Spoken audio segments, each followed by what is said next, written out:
प्यारे बच्चों, आज का ये क्लास आप सभी बच्चों के लिए बहुत ही ज़्यादा इम्पोर्टेंट है, क्योंकि आज के क्लास में हम लेके आए हैं आपके लिए क्लास 12th हिंदी का 100 मोस्ट इम्पोर्टेंट ऑब्जेक्टिव क्वेश्चन। इस 100 ऑब्जेक्टिव से आपके बोर्ड परीक्षा में बहुत सारा प्रश्न देखने को मिलेगा। तो भाई आज के इस क्लास में मैं जितना ऑब्जेक्टिव दे रहा हूँ उसको आप जरूर अच्छे से याद कर लेना, क्योंकि ये सारे के सारे इंपॉर्टेंट क्वेश्चन आपके बोर्ड परीक्षा के लिए। ओके, तो चलिए क्लास को स्टार्ट करते हैं और आप सभी हमारे साथ चैट सेक्शन में आंसर लगाते चलिएगा, जिससे कि ये सारे प्रश्न आपको क्लास में ही अच्छे से याद हो जाए। देखिए, पहला नंबर सवाल आपके सामने है, आप सही सही आंसर लगाते चलना और याद भी करते चलना। देखिए, बातचीत शीर्षक निबंध के निबंधकार कौन है। अब आपसे पूछा गया है कि बातचीत जो शीर्षक निबंध है उसके निबंधकार कौन है, तो इसके निबंधकार का नाम है बालकृष्ण भट्ट, जो कि ऑप्शन नंबर डी में दिया गया है। आपका राइट आंसर हो जाएगा। अगर आप 1 का डी लगा रहे हो तो आपका भी करेक्ट आंसर है, याद रखिएगा आप सभी। देखो जी, अगले प्रश्न की ओर बढ़ते हैं। दूसरा नंबर सवाल आपके सामने है, तुलसीदास का सर्वश्रेष्ठ महाकाव्य कौन है। तुलसीदास का सर्वश्रेष्ठ महाकाव्य का नाम है Ramcharitmanas. Option B right answer है, ऑप्शन सी राइट आंसर है, याद रखिएगा आप सभी, इंपॉर्टेंट है। कामायनी जो है ये जयशंकर प्रसाद की रचना है और उर्वशी जो है रामधारी सिंह दिनकर की रचना। ओके, चलिए देखिए तीसरा नंबर सवाल देखिए, जैसा काम वैसा परिणाम किसकी रचना है। जैसा काम वैसा परिणाम जो रचना है ये भी बालकृष्ण भट्ट की रचना। ऑप्शन बी करेक्ट है, 3 का बी लगा लो, आपका भी सही जवाब हो जाएगा। चलिए फोर्थ नंबर सवाल को देखते हैं आपके सामने, तुलसीदास का मूल नाम क्या था। अब बताओ जी कमेंट करके, कितना आसान सा क्वेश्चन है। तुलसीदास का मूल नाम क्या था, तो राम बोला कहां है, ऑप्शन बी में है, लगा लो ना जी, करेक्ट हो जाएगा। ओके, चलिए पांचवा नंबर सवाल को देखते हैं आपके सामने, विशेषण के मूलतः कितने प्रकार हैं। भाई इन सारे प्रश्नों को अच्छे से जरूर याद कर लो, क्योंकि ऐसे ही प्रश्न आपके बोर्ड एग्जाम में आने वाले हैं, बस याद करते चलो। विशेषण के मूलतः कितने प्रकार होते हैं, तो कितने होते हैं आप बताओगे तो यह हो जाएगा कौन सा, 4 प्रकार के, ऑप्शन सी करेक्ट हो जाएगा, याद रखिएगा आप सभी। चलिए 6 नंबर सवाल देखिए, अंश का विशेषण है, अंश का विशेषण क्या हो जाएगा, तो आंशिक हो जाएगा, ऑप्शन डी करेक्ट है, 6 का डी लगा लो, आपका भी करेक्ट हो जाएगा। चलिए 7 नंबर सवाल देखिए, गुलेरी जी संस्कृत विभाग के अध्यक्ष कब बने थे। अब बताओ जी, चंद्रधर शर्मा गुलेरी संस्कृत विभाग के अध्यक्ष बने थे और कब बने थे ये बताना है आपको, तो यह बने थे 1916 में, ऑप्शन बी करेक्ट हो जाएगा। उसने कहा था कहानी के कहानीकार का नाम है चंद्रधर शर्मा गुलेरी, उसने कहा था जो कहानी है उसका प्रकाशन वर्ष है 1900 1915। इसको आप याद रखिएगा, आपके बोर्ड एग्जाम में आया हुआ सवाल है। ओके, चलिए देखिए 8 नंबर सवाल देखिए, आखिरी कलाम किसकी रचना है। आखिरी कलाम जो रचना है वो किसकी है, क्या आप बताओगे, तो यह है मलिक मोहम्मद जैसी की रचना, ऑप्शन सी हो जाएगा, राइट आंसर लगा लो, option C is the correct answer. 9 नंबर सवाल देखिए आपके सामने आ चुका है, सूरदास का निधन कब हुआ था। सूरदास का जो निधन हुआ था वो कब हुआ था बताओ आप सभी, यह हुआ था 1583 में, ऑप्शन बी करेक्ट हो जाएगा। ओके, चलिए देखिए 10 नंबर सवाल देखिए, सूरदास की कौन सी रचना है, निम्नलिखित में कौन सी रचना है जो सूरदास की है, तो मैं बता दूं भक्तमाल जो है ये नाभादास की रचना है, रामचरितमानस तुलसीदास की रचना है, लेकिन सूरसागर जो ये सूरदास की रचना, ऑप्शन सी हो जाएगा करेक्ट आंसर। चलिए 11 नंबर सवाल को देखते हैं आपके सामने आ चुका है, उसने कहा था कहानी में किस शहर का चित्रण है। उसने कहा था जो कहानी है उसमें किस शहर का चित्रण किया गया है, तो अमृतसर का, ऑप्शन करेक्ट हो जाएगा, ऑप्शन नंबर ए, जिसमें कि लहना सिंह के मामा जी रहते थे। ओके, चलिए देखिए 12 नंबर सवाल देखिए, जयप्रकाश नारायण का जन्म कहां हुआ था, कहां हुआ था पूछा गया है, तो सिताब दियारा लगा लो ना, करेक्ट हो जाएगा, 12 का B is the correct answer, याद रखिएगा आप सभी, इनको भी आप याद रखिएगा कि जयप्रकाश नारायण के माताजी का नाम था फुलरानी और पिताजी का नाम था हर्षु दयाल। ओके, चलिए देखिए 13 नंबर सवाल को देखते हैं, आकाश का विलोम है, आकाश का उल्टा पूछा गया भाई, तो पाताल लगाओ ना कहां है, तो ऑप्शन बी में दिया गया, लगा के निकल लो, क्योंकि एग्जाम का बहुत ही नजदीक टाइम आ चुका है। चलिए 14 नंबर सवाल देखिए, नर का विलोम क्या होगा, नर का विलोम नारी कहां है, ऑप्शन डी में दिया गया है जी, लगा लो, करेक्ट हो जाएगा। चलिए 15 नंबर सवाल को देखते हैं, माटी की मूर्तें किसकी रचना है, लगाते चलो भाई, बहुत आसान आसान सवाल है, इसको मैं पहले भी करा चुका हूं, इसीलिए फटाफट से आप लगाते चलो, रिवीजन हो जाएगा। देखो माटी की मूर्तें किसकी रचना, तो राम वृक्ष बेनीपुरी की, ऑप्शन बी करेक्ट हो जाएगा। चलिए 16 नंबर सवाल देखिए, तुलसीदास के दीक्षा गुरु कौन थे, और इसके बाद जो है अब हम लोग सब्जेक्टिव पे भी काम करेंगे, मात्र 10 दिन परीक्षा का बचा, इसलिए हम आपके लिए जैसे कि केमिस्ट्री, पूरे केमिस्ट्री का एक सजेशन टाइप का शॉर्ट क्वेश्चन और लॉन्ग क्वेश्चन दे देंगे, बस आप उसको याद कर लेना, उससे बाहर भाई एक भी क्वेश्चन नहीं आएगा, बस याद जरूर कर लेना। देखो तुलसीदास के दीक्षा गुरु का नाम पूछा गया, शिक्षा गुरु थे सनातन और दीक्षा गुरु थे नरहरि दास, ऑप्शन बी हो जाएगा करेक्ट आंसर। चलिए 17 नंबर सवाल देखिए, सूर शरावली किनकी कृति है?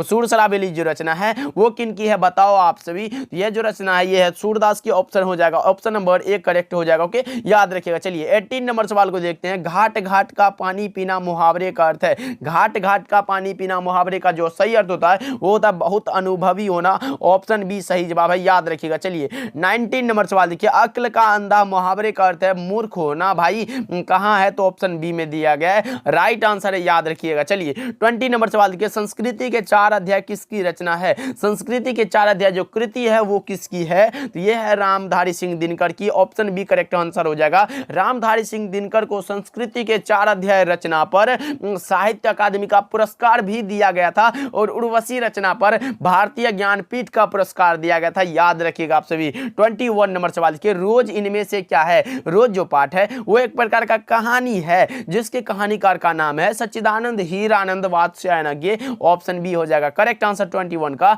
B is the correct answer. 22 number सवाल देखिए, नाभादास की अभिरुचि थी किसमें भाई? तो नाभादास की जो अभिरुचि थी वो किसमें थी बताओ आप सभी? तो लोक भ्रमण में भी थी, भगवत भक्ति में भी थी और काव्य रचना में भी थी, यानी कि ऑल ऑफ दीज लगा लो, इनमें से सभी हो जाएगा। 22 का D is the correct answer. 23 number सवाल देखिए, भूषण के पिता का नाम था, भूषण के पिताजी का नाम क्या था? तो Ratnakar Tripathi, option B correct हो जाएगा, याद रखिएगा। 23 का B is the correct answer. 24 number सवाल देखिए, भूषण का भगत सिंह का संपूर्ण परिवार क्या था? तो स्वाधीनता सेनानी, कौन सा ऑप्शन में दिया गया है? ऑप्शन सी में दिया गया, आपका सही जवाब हो जाएगा।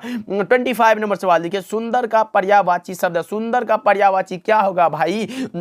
लगाओ 25 का करेक्ट आंसर क्या होगा? मनोहर हो जाएगा, क्या? ऑप्शन सी लगा लो तो आपका भी सही जवाब हो जाएगा। 26 नंबर सवाल देखिए, उच्च शब्द का विशेषण है, उच्च का विशेषण क्या होगा ये पूछा गया आप सभी से, तो लगा सकते हो उच्चतर, ऑप्शन ए करेक्ट है, ओके। चलिए देखिए 27 नंबर सवाल देखिए, भोर का तारा किसकी कृति है? भोर का तारा जो रचना है वो किसकी है बताओ आप सभी? तो यह रचना है जगदीश चंद्र माथुर की, यानी कि आप कह सकते हो ऑप्शन नंबर डी बिल्कुल करेक्ट हो जाएगा। 28 नंबर सवाल देखिए, कोणार्क के नाटककार कौन है? कोणार्क जो नाटक है उसके नाटककार का नाम पूछा गया आप सभी से, तो लगा सकते हो जगदीश चंद्र माथुर, क्या लगा लो ऑप्शन नंबर बी बिल्कुल करेक्ट हो जाएगा। 29 नंबर सवाल देखिए, मोहन राकेश के बचपन का क्या नाम था? लगाते चलो भाई, आंसर रुकना नहीं चाहिए, तब याद कैसे होगा? आंसर नहीं लगाओगे तो याद कैसे होगा? पता कैसे लगेगा कितना याद है हमें? मोहन राकेश के बचपन का क्या नाम था? तो मदन मोहन गुगलानी, कौन सा ऑप्शन में दिया गया? ऑप्शन ए करेक्ट हो जाएगा। 29 का A is the correct answer. 30 नंबर सवाल देखिए आपके सामने, जानवर और जानवर किसकी रचना है? जानवर और जानवर जो रचना है वो किसकी है? तो यह रचना है मोहन राकेश की, ऑप्शन बी हो जाएगा करेक्ट आंसर। 31 नंबर सवाल देखिए, दल विहीन लोकतंत्र किसके मूल उद्देश्यों में है? दल विहीन लोकतंत्र जो है ये मार्क्सवाद एवं लेनिनवाद के मूल उद्देश्यों में है, ऑप्शन बी करेक्ट हो जाएगा। 31 का B is the correct answer. 32 number सवाल देखिए आपके सामने आ चुका है, नामवर सिंह को साहित्य अकादमी का पुरस्कार दिया गया था, आपको भी पता है, मुझे भी पता है, मैंने बताया था कि नामवर सिंह को साहित्य अकादमी पुरस्कार दिया गया था, किस रचना पर? तो कविता के नए प्रतिमान रचना पर 1971 में साहित्य अकादमी का पुरस्कार दिया गया था, ऑप्शन बी करेक्ट हो जाएगा। भाई याद रखिएगा, मैं कई बार बता चुका हूं, ये क्वेश्चन इंपॉर्टेंट है, भी आई है भाई, याद रखिएगा आप सभी, ओके। चलिए देखिए 33 नंबर सवाल देखिए, ओम प्रकाश वाल्मीकि को डॉक्टर अंबेडकर राष्ट्रीय पुरस्कार कब दिया गया था? ओम प्रकाश वाल्मीकि, भाई याद आया कुछ? जूठन आत्मकथा के लेखक का नाम है ओम प्रकाश वाल्मीकि, और इसको जो है डॉक्टर अंबेडकर राष्ट्रीय पुरस्कार दिया गया था किस रचना पर? 1993 में दिया गया था, ऑप्शन सी करेक्ट हो जाएगा, याद रखिएगा आप सभी। 34 नंबर सवाल देखिए, जख्म पर धूल कविता किसकी रचना है? जख्म पर धूल जो रचना है वो किसकी रचना है ये पूछा गया आप सभी से। 34 का जो करेक्ट आंसर हो जाएगा वो हो जाएगा मलियाज, ऑप्शन बी करेक्ट हो जाएगा। 35 नंबर सवाल देखिए आपके सामने आ चुका है, जिस संज्ञा से किसी एक वस्तु का बोध होता है, एक का बोध होता है, यानी कि वो खास चीज होता है, वो हो जाता है व्यक्तिवाचक। ऑप्शन ए करेक्ट हो जाएगा भाई। जैसे कि हो गया महात्मा गांधी, सचिन तेंदुलकर, ये सब खास आदमी है भाई, इसीलिए व्यक्तिवाचक ये करेक्ट हो जाएगा। याद रखिएगा 35 का ए बिल्कुल करेक्ट हो जाएगा। 36 नंबर सवाल देखिए, शिक्षा शीर्षक पाठ के अनुसार सत्य की खोज तभी संभव है जब भाई स्वतंत्रता मिली हो। ऑप्शन ए करेक्ट आंसर होगा। जहां भय है वहां मेधा नहीं हो सकती, आप वहां मेधावी नहीं बन सकते। भय नहीं भाई, स्वतंत्र पूरे हिम्मत के साथ लड़ना है। ओके, चलिए देखिए 37 नंबर सवाल देखिए, इनमें कौन सी पुस्तक जयशंकर प्रसाद की नहीं है। भाई क्वेश्चन को अच्छे से पढ़ो, इनमें कौन सी पुस्तक है जो जयशंकर प्रसाद की नहीं है, तो शिवाजी का महत्व नहीं है भाई। ऑप्शन डी लगा लो, करेक्ट हो जाएगा। आंसू, इंद्रजाल और आंधी, ये तो इन्हीं की रचना है भाई। चलिए 38 नंबर सवाल देखिए, कंकाल क्या है। कंकाल जो रचना है वो क्या है, पूछा गया आप सभी से, तो लगाओ 38 का करेक्ट आंसर क्या होगा, यह हो जाएगा उपन्यास है। ऑप्शन सी करेक्ट हो जाएगा। चलिए 39 नंबर सवाल देखिए, कुली प्रथा किसकी कृति है। कुली प्रथा जो रचना है ये रचना है ठाकुर लक्ष्मण सिंह की। और ठाकुर लक्ष्मण सिंह है कौन भाई, तो सुभद्रा कुमारी चौहान के पति का नाम है। ओके, चलिए देखिए 40 नंबर सवाल देखिए, रघुवीर साहब किस सदी के रचनाकार हैं। रघुवीर साहब 20वीं सदी के रचनाकार हैं।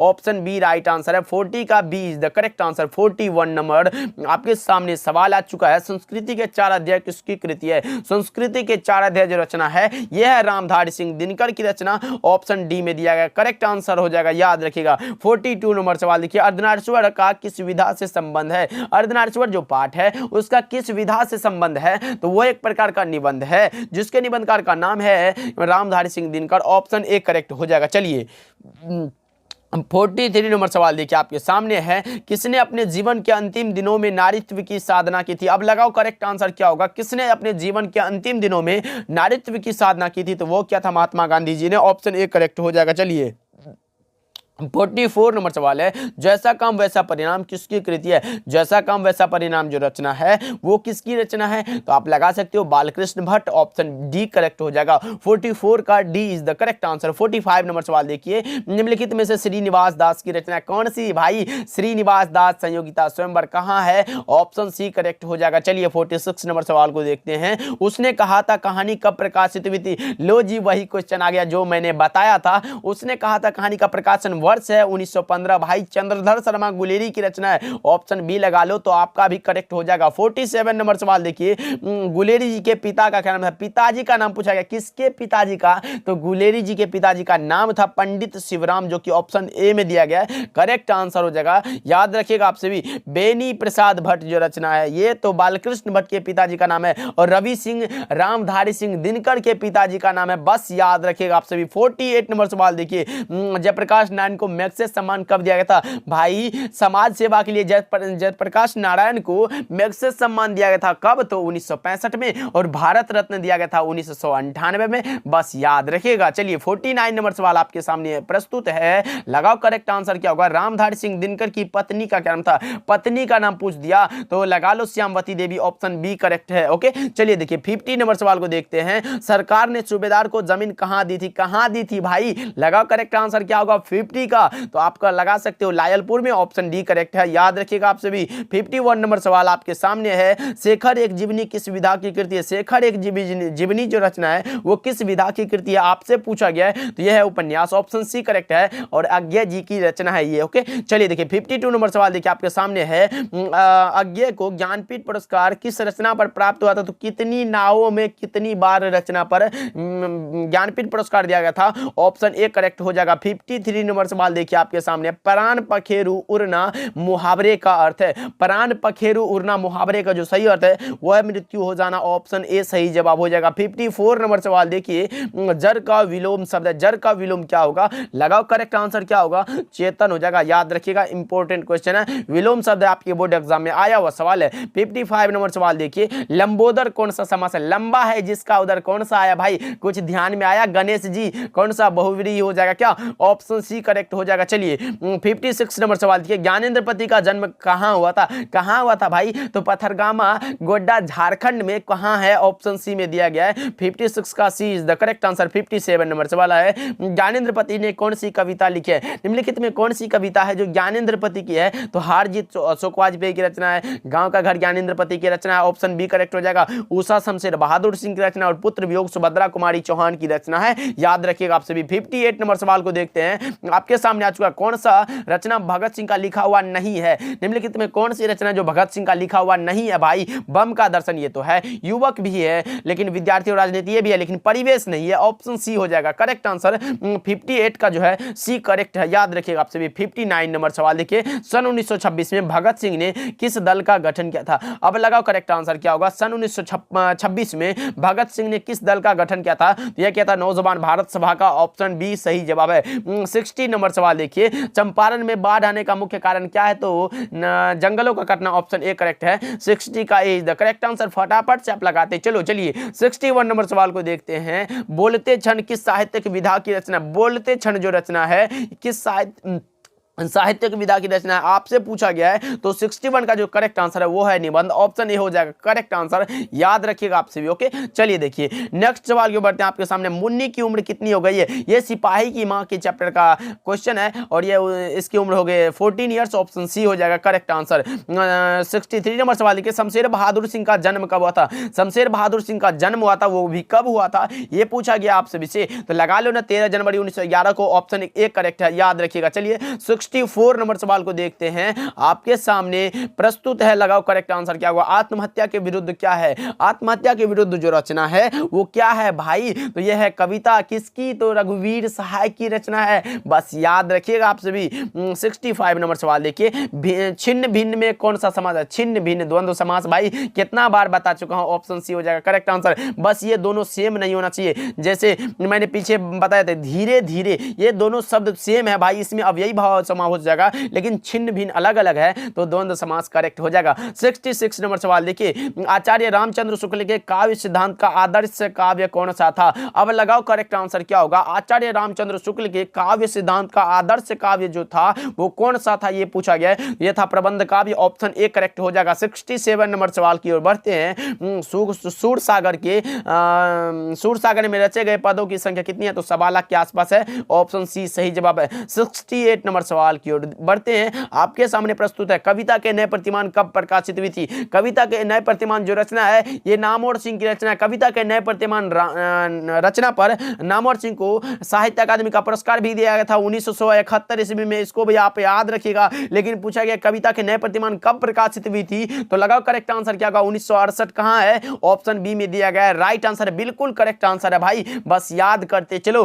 तासीर का अर्थ है, तासीर का अर्थ क्या होता है ये पूछा गया आपसे भी से, तो लगाओ करेक्ट आंसर क्या होगा? प्रभाव असर, भाई दोनों तो सेम ही है, ऑप्शन सी करेक्ट है, याद रखिएगा। चलिए 70 नंबर सवाल के, प्रसंग का विशेषण है, प्रसंग का विशेषण क्या होगा? प्रासंगिक, भाई कहां है? ऑप्शन बी में ही तो दिया गया है, 70 का बी लगा लो करेक्ट हो जाएगा। 71 नंबर सवाल देखिए, मुंशी जी कौन थे? मुंशी जी भाई जूठन चैप्टर का ये क्वेश्चन है, मुंशी जी कौन थे? तो लेखक को ही पिताजी उसके प्यार से मुंशी जी बोलते थे, ऑप्शन बी करेक्ट आंसर है। और स्कूल के हेडमास्टर का नाम था कलीराम, इसको भी आप याद रखिएगा। चलिए नेक्स्ट सवाल क्यों बढ़ते हैं, 72 नंबर सवाल के, नामवर सिंह के गुरु का क्या नाम था? नामवर सिंह के गुरु जी का नाम था हजारी प्रसाद द्विवेदी, ऑप्शन सी हो जाएगा करेक्ट आंसर। 73 नंबर सवाल देखिए, कलीराम हेडमास्टर ने गाली देकर किसको धमकाया था? तो लेखक के पिताजी को, कौन सा? छोटन लाल था, ऑप्शन बी करेक्ट आंसर है, लेखक के पिताजी का नाम है भाई छोटन लाल। ओके चलिए देखिए 74 नंबर सवाल देखिए, वजूद शब्द का अर्थ है, वजूद भाई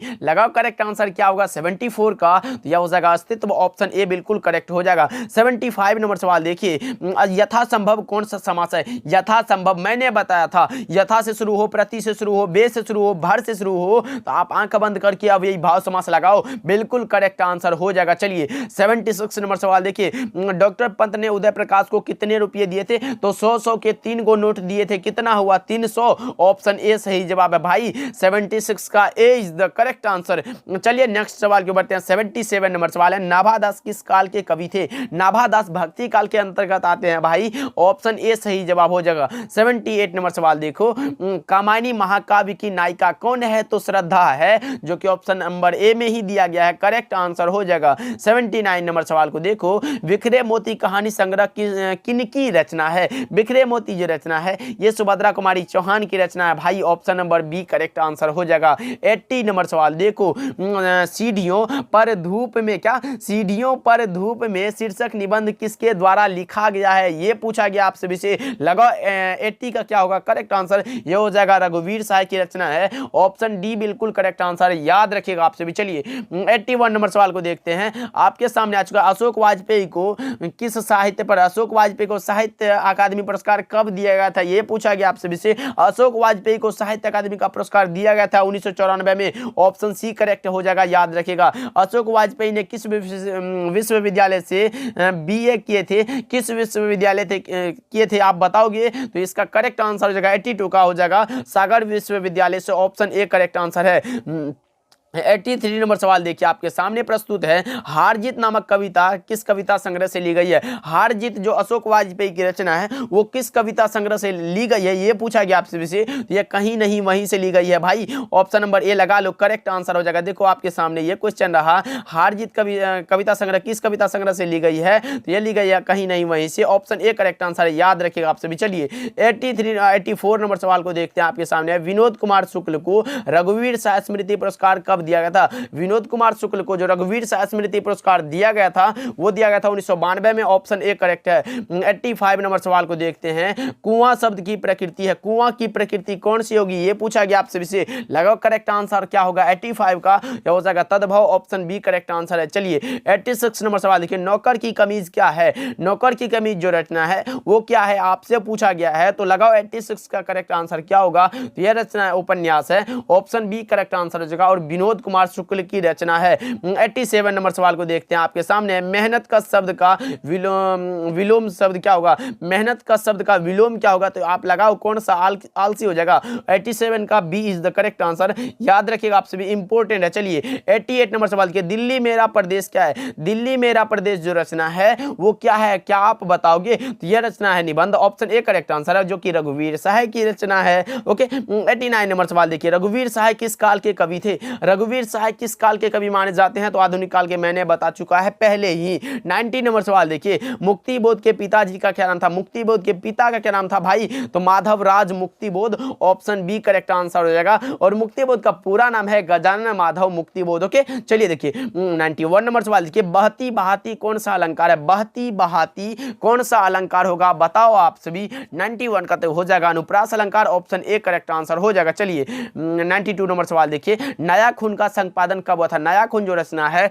उसका संपादन कब हुआ था बताओ आप सभी। यह हो जाएगा 1956 में, जो कि मुक्तिबोध की रचना है, ऑप्शन ए करेक्ट आंसर हो जाएगा। 93 नंबर सवाल देखिए, शमशेर बहादुर सिंह के काव्य की कौन सी भाषा है? शमशेर बहादुर सिंह की खड़ी बोली है भाई, ऑप्शन ए करेक्ट हो जाएगा, याद रखिएगा आपसे भी। चलिए 94 नंबर सवाल देखिए आपके सामने प्रस्तुत है, सुभद्रा कुमारी चौहान की मृत्यु कब हुई थी? तो 15 फरवरी 1948 को हुई थी मृत्यु, और 16 अगस्त 1904 को जन्म हुआ था, याद रखिएगा आप सभी। 95 नंबर सवाल देखिए आपके सामने, सुभद्रा कुमारी चौहान स्वयं को असहाय क्यों कहती है? तो पुत्र के वियोग के कारण भाई कहाँ है? ऑप्शन बी में दिया गया, राइट आंसर हो जाएगा। पुत्र वियोग कविता की कवित्री का नाम ही है सुभद्रा कुमारी चौहान। निर्धर का शाब्दिक अर्थ क्या होगा? निर्धर का जो शाब्दिक अर्थ है वो क्या होता है बताओ आप सभी। 96 का बादल हो जाएगा, ऑप्शन ए करेक्ट है। चलिए 97 नंबर सवाल देखिए, भिन्न भिन्न कौन सा अलंकार है? भिन्न भिन्न भाई दोनों एक ही शब्द है, पुनरुक्ति हो जाएगा, ऑप्शन बी करेक्ट हो जाएगा। चलिए 98 नंबर सवाल को देखते हैं, जायसी हिंदी साहित्य के किस काव्य धारा से जुड़े हैं? तो मलिक मोहम्मद जायसी को प्रेम के पीर के कवि माने जाते हैं भाई, प्रेम मार्गी शाखा,